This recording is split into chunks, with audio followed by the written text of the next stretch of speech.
player Eric Gray. Coach will make a few introductory remarks, same like we were. Please, I'll recognize you for a question. Make sure you identify yourself, who you are, who you're with, and please wait for the microphone. First off, what a fantastic ball game. The players on both teams, the way they competed in the game. I can't say enough about Indiana, Coach Allen and his staff, and what a great job that they did. And then you look at our guys. It took 60 minutes, but our guys continued to scratch and claw and just kept trying to find a way. And, we kind of changed some things during the game a little bit on both sides of the ball, just trying to find something that was working. And offensively, we got the drive going there in the fourth quarter. We scored there. We get the onside kick and punch it in 3 plays and kind of held on the entire, the rest of the way there. But if you look at the way the game went, we probably messed it up about as bad as you can for the middle 8, of the game. We get the ball with 3 minutes and 36 seconds to go in the second quarter. Got a third down there. We turned the ball over. Results in 3 points. Indiana gets the ball to start the second half. They convert several third downs there. We have them in a 2nd and 20. They make a good call. We don't play the screenplay correctly, and turns into a 2nd and 1. And they just kept whether it was running the football or getting the ball out of the quarterback's hands. Lots of empty, lots of adjustments in the game, but they score there.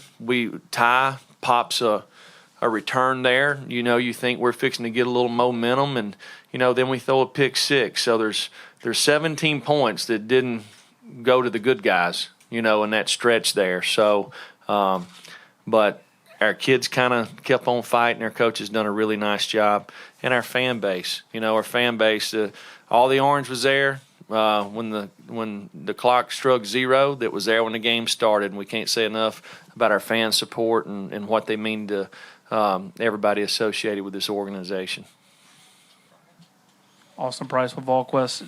Jeremy, does this game just not kind of epitomize this team, just the fight that it's had all year? And Eric, a year ago at this point, you're getting ready to play in the game down in San Antonio, and these last 2 games you've had such a huge impact. Just kind of talk about that growth. You want me to talk about it or Eric? Well, I think you're right. You really don't find out a whole lot about yourself or a team until you face adversity.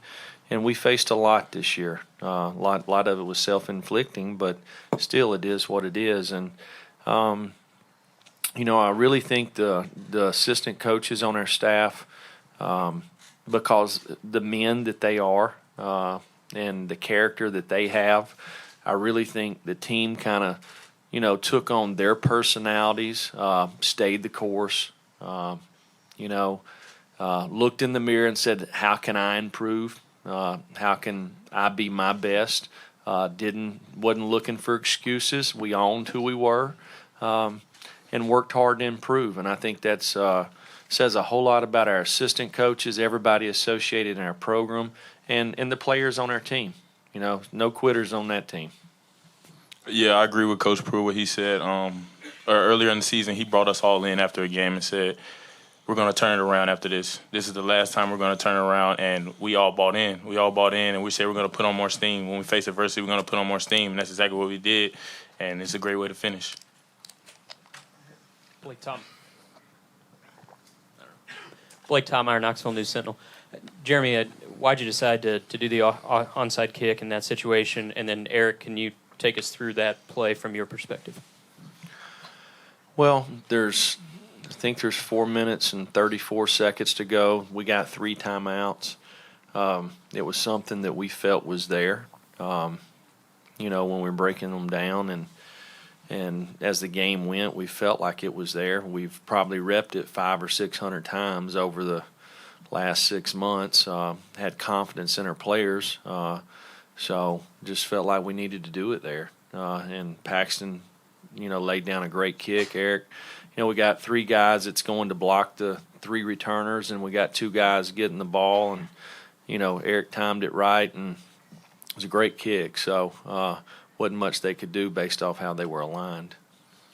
Yeah, that's a big testament to Paxton. Like he said, we've practiced it over and over 1,000 times. We just never ran it, and we saw that look on film all week. We saw that look when they backed their guys up, and the hole was there. And I'm just glad I caught it when it's 10 yards.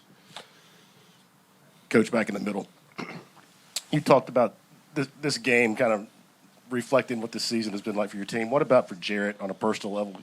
You yank him in the third quarter, and he comes back to lead 2 touchdown drives in the final 7 minutes. Just what does that say about him to kind of reverse that mojo? Well, it's I played for a high school basketball coach. If you shot a shot and you missed it and you wasn't the first one back on defense, he took you out of the game. So I learned at an early age, if I was going to shoot it, I better at least get back fast on defense, right? So that's the way I look at it at quarterbacks. I mean, Jared didn't play good. I have lots of confidence in him, but he didn't play good. And if you don't play good, we got other good players behind him. We put Brian in. Brian didn't play good. Probably through 3 plays, it should have been intercepted, and they kicked a field goal, So it's part of it. Nobody's entitled to anything around here. We have to earn it, earn every bit of it. And Jarrett knows it.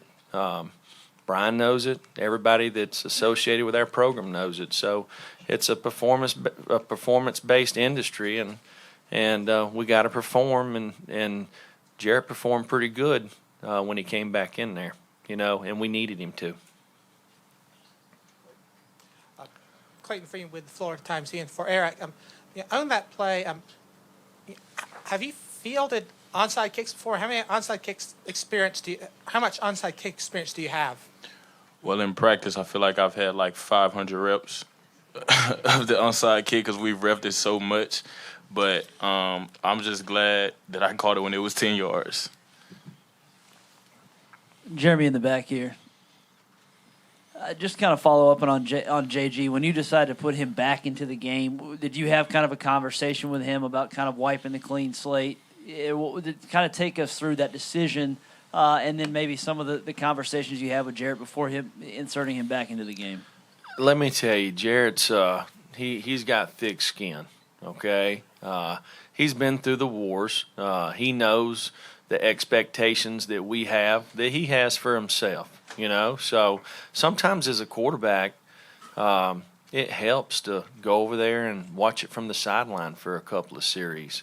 Maybe you see a little something that you didn't see before. You kind of gather yourself, get your composure, figure out, what I need to do to play better, and that's what we did. It's really no secret, and when the game was on the line, that's who we wanted in the game, and you know what? He came through, right? He came through like he has last 6 games. Coach Trey Wallace, Fox Sports Knoxville. Can you talk about just this senior group that you'll look back on it a couple of years from now and talk about their play and especially over the last 6 to 7 weeks? It just seems like y'all hit a switch. Can you talk about that, especially with this group? I think everybody that's been coming to the games, they see what kind of football players these guys are. These guys all had phenomenal years. What I'd like to say is what I think about them as people. When you talk about trusting somebody, these guys are easy to trust because they're dependable. You can count on them. They have character. They represent the university and themselves, their family in the right way. They're really, really good football players, and we're going to miss them, And these guys they're going to have an opportunity to play some more football, and I hope they get to play for a long time. But I'll never forget them. I'll never forget them because, they hung in there when they didn't have to. They hung in there when it wasn't easy to do, which says a whole lot about them. Coach, Will Brown with the St. Augustine Record. Earlier you discussed how your assistants grew throughout the season. How would you say that you grew as a coach during the season that started inauspiciously and finished with a win in January? Well, one thing, you realize you don't have all the answers. You know, I've been fortunate enough to hire really good staff, you know, and using these guys. You know, there's lots of good coaches on our staff, you know, so probably delegating, letting these guys, you know, starting with, you know, defensively, letting Coach Ansley and Coach Rump, Coach Scher, Coach Rock kind of doing their thing on defense and kind of just helping them along the way, not butting in, letting Jim and T and those guys do it on offense. So, you know, offensively, I got a lot of really good plays to run after the play's over with, you know, so it's probably not a whole lot of fun to be on that headset, especially the first 3 quarters tonight. Coach Marshall Hughes, WATE, you got a freshman MVP here and obviously a bowl game win. How much can a win like this, especially the way it ended, how much momentum does that take you into the offseason and into next season? You know, it's something for these guys that are coming back. The example that the seniors that are leaving here that they've set, most of those guys have graduated. If they hadn't graduated, they're going to graduate soon. You know, so first off, doing the right things, you know, academically, which is something that's important to everybody in our program. You know, but we're excited about the future of our program because of guys like Eric Gray. You know, you don't have to spend a whole lot of time with Eric Gray to figure out that he's made the right way. You know, he's got the right stuff inside of him. You see it out there on the field. Just hang around him a little bit off the field. You'll appreciate him that much more. Jimmy, I guess a couple things. One, on that onside kick, were you tempted at times earlier this year to try that same kick? You said you've been working on it for a while. Were there times in other games where it kind of popped up into your head? And the other question was about Jalen McCullough. I know you haven't seen film yet, but it looked like he was kind of all over the place today, making plays. Well, I'm kind of a go for it guy. You know, I look at myself a little bit as a long shot. You know, it hadn't been that long ago. I was coaching high school ball, lining off the fields, washing the uniforms after the games and things like that. And, you know, now I'm the head coach at the University of Tennessee. And so, you know, you if it looks like it's there, you might as well take it. It's the way I look at it. So that's kind of the way we coach, you know, rather get them before they get us. You said he was all over the field.